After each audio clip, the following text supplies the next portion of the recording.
Ano ba ang nangyayari sa ating gobyerno ngayon? Sa kasulukuyang administrasyon, gumising na po kayo, kaliwat kanan na ang reklamo at suliran ng ating bayan. Ha? Kaliwat kanan, kabilaan ang nakawan.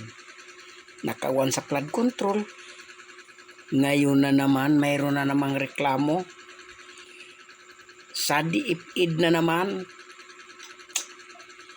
Ano ba talaga ang nangyari sa administrasyong ito? Sa DepEd na naman ang reklamo.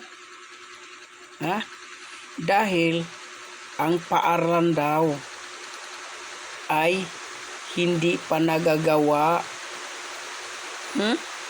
Baka naman na-report na, natapos na, yung palay gus na naman.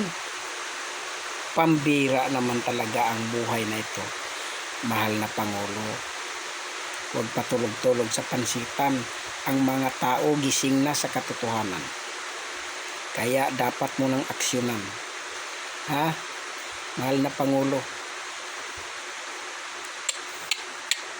Anong nangyayari sa iyo? Ang mga magnanakaw sa mga departamento mo ay naimbestigahan dahil sa involved sa nakawan.